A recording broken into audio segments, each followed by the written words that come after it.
My neighbor kept hosting loud parties until 3 a.m., rolling his eyes. "It's the weekend, just deal with it." When I called the cops, he smirked. "They can't do anything, this is my property." Minutes later, he opened his door to a noise violation ticket and a final warning from the HOA. His jaw dropped as he realized his next party might cost him his lease. I live in Fort Worth, Texas. It's a quiet neighborhood. Not fancy, but peaceful. Most of the people here are older couples or families. We all keep our lawns neat, wave when we drive by, that sort of thing. There's an HOA, and yeah, they're annoying sometimes, but they help keep the area nice. For 6 years, it was great. Then last summer, the house next to mine got rented out. The owner moved to Florida and listed it through a management company. I didn't think anything of it. I've rented before. I don't judge. I figured someone would move in, we'd do the neighborly wave, maybe chat over the fence now and then. Instead, I got Brad. I don't know if that's his real name. Doesn't matter. He looked like every guy who got kicked out of a fraternity for breaking something expensive. Early 30s. Shaved sides, backwards cap, sunglasses indoors. The first day he moved in, I knew something was off. He pulled up in a loud Dodge Charger and had 2 buddies with him. Within the first hour, I heard a Bluetooth speaker blasting in the backyard. This was on a Tuesday. The first weekend came fast. That Friday around 7 p.m., I heard people laughing and talking loudly in his backyard. Cool, no problem. Everyone deserves to relax. Then it got louder. And louder. By 9 p.m., there were at least 20 people over there. Beer bottles clinking. Bass shaking my living room windows. Someone yelling out, "Let's go!" every 5 minutes. That kind of night. At 11 p.m., I went over and knocked. He opened the door, looked at me like I had just interrupted a royal ceremony. I said, "Hey man, I live next door. Can you turn the music down a little?" He sighed, rolled his eyes and said, "It's the weekend, man. Just deal with it." That's when I knew exactly who I was dealing with. I didn't argue. I didn't threaten. I just nodded and walked away. Saturday night, same thing. Sunday too. Monday morning, beer cans on my lawn, cigarette butts near my flowers, someone's sock in my bushes.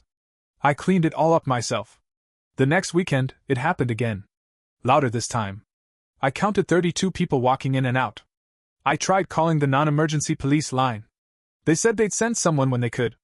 They came out around 1:30 a.m. By then, half the people had left. The volume had dipped. Cops talked to Brad for maybe a minute and left. On the third weekend, I tried talking to him again. Didn't even get to the point. He saw me coming and met me on his porch. "Don't even start, man. You already called the cops. They can't do anything. This is my property." It wasn't his property. He was renting. But I didn't say anything. I just said, "All right," and left. But that's when I started planning. I used to work in IT. I like systems. I like documenting things. So that's what I did. I bought 2 outdoor security cameras. 4K, wide angle, motion detection, night vision. I installed them legally on my property, one pointing toward my front yard and driveway, the other catching the street and part of his backyard from my side fence. I adjusted them to avoid his actual interior windows, just to keep everything above board. Next time he had a party, I got footage. People stumbling out of Ubers with beer cases. Cars blocking my mailbox. Guys peeing behind his shed. Every scream, every car horn, every drunk WOO was recorded.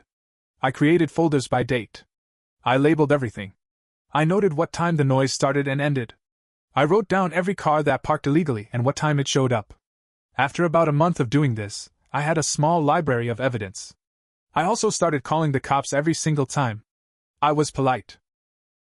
Always logged the case number. If they didn't show up, I still wrote it down. Then I looked up the HOA bylaws. Turns out, the HOA actually had some power here. Repeated noise complaints. Nuisance behavior. Rental violations. If tenants caused enough problems, the owner could be fined. And if the owner ignored the HOA long enough, they could start legal actions depending on the severity. So I printed the bylaws. Highlighted the relevant parts. Then I found out who owned the house. His name was Paul. He lived in Plano, about 45 minutes away. He'd owned the house for 8 years and started renting it just recently. I tracked down his contact info through county property records and the leasing website. I wrote him a short, direct email. I said, "Hi Paul. I live next door to your rental on street name. I wanted to let you know that the tenant you've leased to has been throwing loud parties almost every weekend, leaving trash in my yard, and disturbing the neighborhood until 3 a.m. I've documented everything with police reports, camera footage, and HOA violations. If you'd like to see what I've collected, I'm happy to share, he replied the next day. Wow. I had no idea. I thought it was just a single guy who worked long hours. I'll talk to him. Can you send me what you've got? So I did. A Dropbox folder with labeled videos, PDF copies of every police report, and a screenshot of the HOA rules. He didn't reply again for 3 days. Then, thanks for this. I'm going to handle it. I didn't realize it had gotten this bad. The next weekend? Total silence. For the first time in weeks. The weekend after? Party started again, but quieter. Only 10 to 15 people. Still loud, still obnoxious, but slightly more controlled. Still went on past 1 a.m. though. Then that Sunday night, I got a knock on my door. It was an HOA rep, said they had received multiple complaints, not just from me anymore, and wanted to confirm my footage. I showed them. He nodded the whole time. Took notes. Said, "We've issued 2 warnings already. The next one comes with a $500 fine to the owner. If it continues after that, we escalate." A week later, I got an email from Paul. "Just a heads up, I got hit with a $500 fine. Your cameras are impressive." I talked to him again and warned him. "Let me know if anything happens after this." I didn't even have to wait a full week. Friday night came. 8 p.m., music started. Louder than ever. People screaming, singing along to some awful remix of Morgan Wallen. I started filming. By 11 p.m., it was chaos. Cops came again after I filed another complaint. This time they issued a written warning to Brad for noise violation. And the HOA? They came the next morning and hand-delivered a final notice to his front door. From my window, I watched Brad open the door in boxers, holding a Red Bull, reading that notice. His face fell flat. He looked around like he was trying to figure out who ratted him out. He didn't know it was me. Not yet. So, Brad read that final notice from the HOA on his porch, in broad daylight, scratching his head like it was in a foreign language. He stood there a few minutes, pacing, clearly pissed off. That weekend? Quiet again. But something was different. He wasn't being silent out of respect. It felt more like waiting. Like he was brewing something. Tuesday night, around 11 p.m., I heard a loud thud against my fence. Then laughter. Then another thud. I looked out through my side window and saw 2 guys from Brad's house throwing beer bottles against my fence, on purpose. One shattered. I flinched. They laughed harder. The next morning, I found 4 empty cans in my flower bed. One had been crushed and shoved into the soil like a flag on the moon. My side yard smelled like piss again. I checked my camera footage. There they were, faces clear, bottles flying. One of them even gave the finger straight into the lens. I sent it to Paul. His response? Unbelievable. I'm giving him one last chance. If anything else happens, he's out. I'm done. I didn't like the tone. It felt like Paul was starting to get tired, like dealing with Brad was just annoying, not serious. So I made it serious. I bought a second set of cameras. This time, I installed one facing my backyard from my back door. Another one pointing across my roofline toward Brad's side gate. Everything's still legal. Everything's still on my property. Everything's still clearly marked with little signs. Security cameras in use. That Friday, no party. Saturday, no noise. But Sunday? He came over. Brad. No shirt, beer in hand, walking up to my front door like he was the mailman. I didn't even open the screen. I just stepped outside onto the porch. He smiled, fake smile. So you got cameras now, huh? I said nothing. You know that's kinda creepy, right? Recording people? I shrugged. Just protecting my property. He took a sip of beer and leaned against my porch column like we were old friends. You know, people don't like snitches, man. There it was. Not a threat, exactly. But the kind of line someone says when they want you to feel scared, without actually doing anything illegal. He smiled again, nodded like we were done, and walked off. But here's the thing. When you're retired, have no kids, and a working coffee maker, you can outlast a brat like Brad all day long. I started documenting everything. Not just parties. Now I was logging every car parked illegally near my house. Every can tossed into my yard. Every time someone from his place did something suspicious, it went into a folder. Then came the dog. Yeah. Brad got a pit bull. Now, I don't blame the dog. It wasn't the dog's fault. It was his. He left the poor thing outside for hours. No leash. No supervision. The thing barked constantly, lunged at the fence when I was gardening, knocked over my trash bin once. It wasn't trained. It wasn't safe. And worst of all, it was scared. You could see it in the way it moved. Like it had already been hit. I filed a report with animal control. I sent them video too. They came by. Knocked on his door. I watched from behind my blinds. He answered, argued, pointed toward my house. Later that day, I found a note taped to my door. No envelope. Just a piece of lined paper. You better stop messing with me. You don't want problems. That was the moment I stopped playing nice. I printed the note. Photographed it. Logged it. Then I filed a police report. I wasn't going to let it escalate. I didn't want a confrontation. I just wanted this on record. Because Brad? He was slipping. And I needed the law to see it. The real twist came the following weekend. I woke up Sunday morning and noticed something strange. The camera on my side fence was tilted. Like it had been bumped or hit. I checked the footage. 2:43 a.m. Brad, or someone from his house, walks right up to the fence and tries to cover the lens with what looks like a rag. Then smacks the camera hard. It shakes. Blurry for a second. But I got a full shot of his face. Dead on. I called the police. This time, it was criminal mischief. I submitted the footage, printed screenshots, and sent copies to both the HOA and Paul. Paul responded in less than 5 minutes. That's it. I'm starting the eviction process. But here's the twist within the twist. Brad knew. Somehow, he knew I had contacted Paul again. Because Monday morning, my mailbox was ripped off the post. It was lying on the ground, bent and dented. Like it had been hit with something heavy. No witnesses. No camera angle on that side. But we both knew. This wasn't just some careless guest. This was personal now. So I filed another report. This time with the post office too, since messing with mailboxes is a federal offense. Brad didn't come out for 2 days. Then Wednesday night, I saw a U-Haul truck back into his driveway. No one moved anything. It just sat there for hours. Then it left. It was a message. He wasn't leaving. He was just letting me know he could. If he wanted to. If he felt like it. If he chose to give me peace. But he wasn't ready yet. That was the night I stopped calling him a neighbor. He was now just a problem I needed to solve. After the U-Haul fake-out, things went quiet again. A weird kind of quiet. Not peaceful, more like waiting for the other shoe quiet. Brad didn't throw a party that weekend. He barely left the house. But the lights inside were always on. His buddies still came by. Loud music during the day. But night? It was silent. Uncomfortably silent. Then came the fire pit. He dragged it into his backyard one Saturday. One of those cheap metal bowl-style ones from Walmart. No screen cover.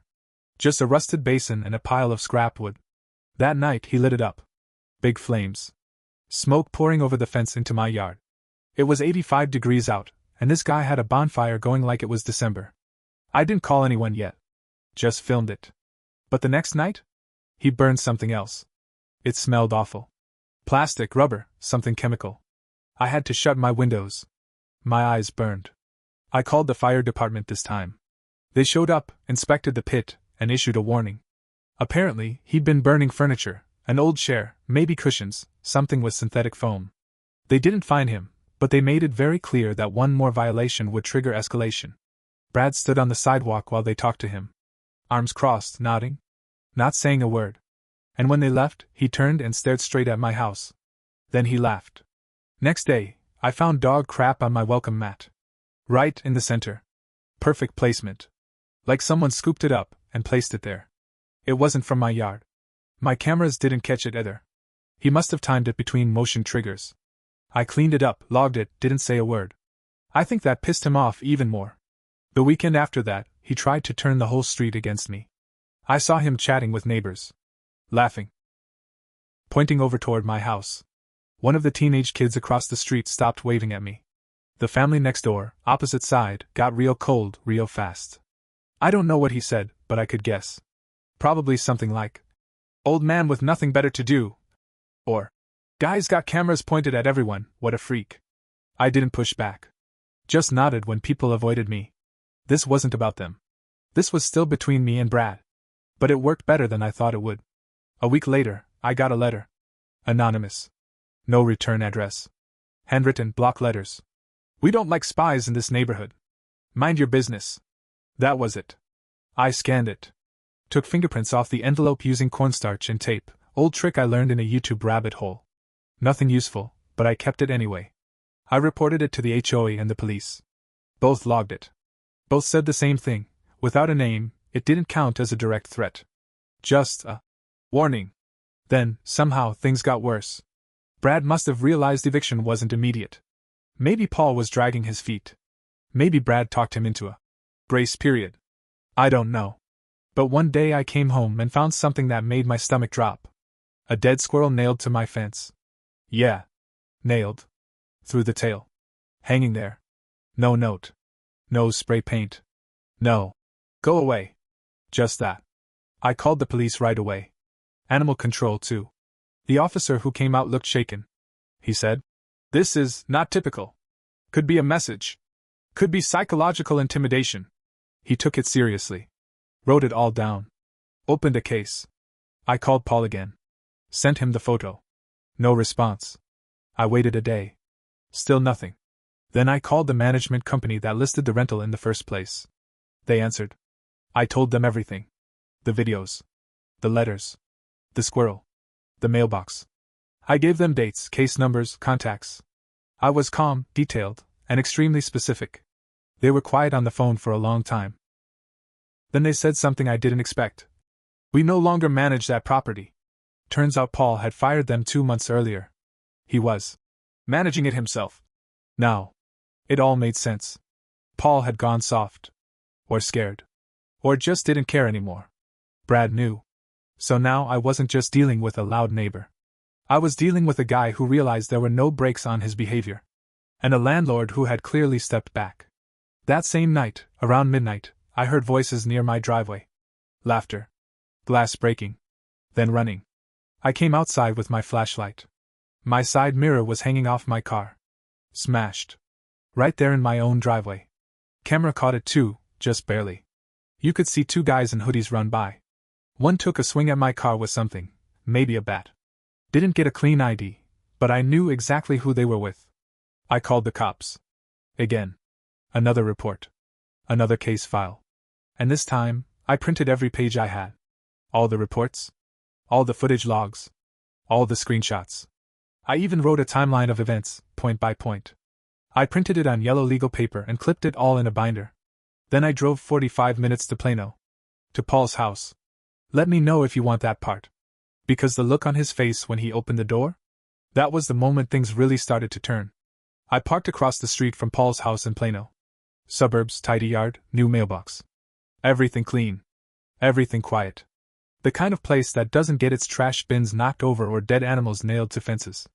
I stood at the door holding the binder. Rang the bell once. He opened it a few seconds later, holding a coffee mug, eyes squinting like he didn't recognize me. Then his face dropped. "Oh. Hey," I said. "Can we talk?" He hesitated, then stepped out and shut the door behind him. Didn't even invite me in. He looked uncomfortable. I handed him the binder. "This is everything your tenant has done in the last 4 months." He didn't open it. "I thought you were going through the eviction process," I said. Paul ran a hand through his thinning hair. "I started too, but it's complicated." He said he'd calm down. "I thought maybe if I gave him time, he's smashing my car. Leaving animal corpses. Threatening me." He looked away. I continued. "You fired the property manager so you wouldn't have to hear about this anymore.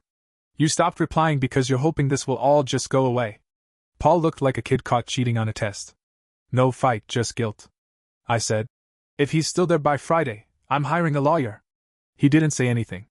Just nodded slowly and went back inside with the binder. By Wednesday, I got a letter from the city, noise violation citations filed. By Thursday, Paul emailed me a copy of a 7-day notice to vacate. And on Friday, just as I was watering the front lawn, Brad exploded. He stomped into my driveway yelling, "You think you won? Huh? You think you're some hero, old man?" I didn't speak. Just turned off the hose and stared at him. He was red-faced, eyes bloodshot, fists clenched like he wanted to throw something but wasn't sure what.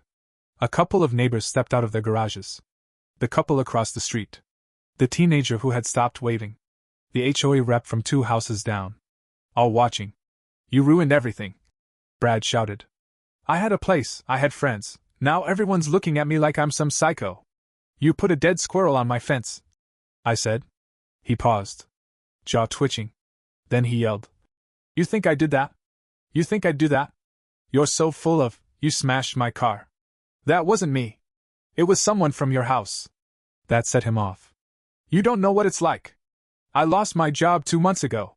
My girl left me. I can't pay rent. I'm trying to hold on to something, and every weekend was the only time I felt like I had any control. There it was. Finally. He had nothing left. He didn't cry, but he looked like he wanted to. He was shaking. His voice broke halfway through that last sentence. His shoulders dropped. Everyone was watching, but no one said anything. I wanted to feel bad. For a second I did. But then I remembered the dog poop. The smashed mirror. The anonymous letter. The squirrel. I'm sorry about your life, I said.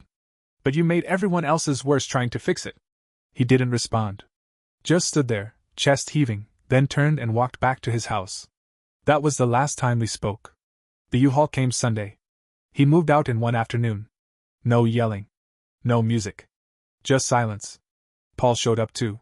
Parked down the street. He helped carry boxes. Didn't even look my way. When they finished, Brad stood in the driveway for a long time. I stayed inside. Watched through the blinds. He looked at my house, not angry anymore, just tired. Then he left. Aftermath was weird. The neighbors that stopped waving? Started again. Even the teenage kid nodded at me one morning while skateboarding. The woman from the HOA actually baked cookies and dropped them off with a handwritten note. Thank you for sticking up for all of us. It felt good, sure. But not satisfying. Because here's the truth, nobody really wins in situations like this. Paul probably lost money. Brad lost his home. And me? I got my peace back, but I also had to spend months dealing with stress, damage, and sleep loss. I kept the cameras up. Not out of fear now. Just habit. The fence still has the faint stain from where the squirrel was. I could replace the panel, but I don't. It's a reminder of what people are capable of when they feel cornered. Of how far someone will go when they think they're above consequences. Of how long it can take to stop someone who believes. It's my property, I can do what I want. It wasn't fun. It wasn't cool. It didn't feel like some action movie revenge arc. But I did what had to be done. Because peace? Sometimes you have to fight for it. I don't regret any of it. But I do wish I never had to start.